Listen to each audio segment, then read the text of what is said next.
Il primo nemico della sicurezza è questo governo. Con le loro norme addirittura fanno scappare spacciatori e delinquenti che devono essere avvertiti prima dell'arresto.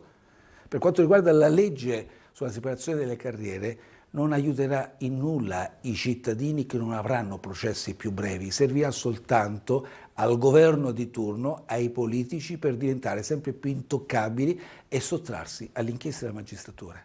Nella conferenza stampa di inizio anno Giorgia Meloni, voi dite, non ha dato le risposte necessarie ai cittadini sui problemi veri delle persone. Aveva l'occasione per rispondere a 6 milioni di cittadini italiani che hanno rinunciato alle cure, niente sulla sanità, nulla anche per quanto riguarda la scuola che subirà dei tagli e soprattutto di fronte a un crollo della produzione industriale, salari reali che subiscono un tracollo, quali reali misure ha portato? Dopo il Venezuela, Trump punta alla Groenlandia e forse a Cuba.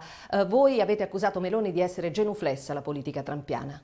L'azione degli Stati Uniti in Venezuela è una deroga al diritto internazionale, un atto gravissimo che prelude a un Far West al disordine mondiale. Va condannato. Meloni non può dimostrare sudditanza, come ha già fatto con gli Stati Uniti nella partita delle armi, dei dazi, dell'acquisto di gas americano e la zero tassazione dei giganti del web americano. È una sudditanza che pagano a caro prezzo i cittadini italiani. Sul riarmo, molti paesi europei hanno annunciato l'invio di truppe in Ucraina, Meloni su questo frena, però parla della necessità di tornare a interloquire con Putin. Secondo voi è la strada giusta?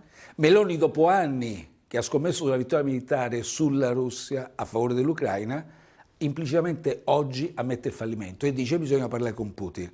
Noi l'abbiamo detto sin dall'inizio, pur condannando l'aggressione militare della Russia, era l'unica soluzione per evitare morti, distruzioni, devastazioni e anche un caro energia, un caro vita che pesa sempre sulle tasche degli italiani.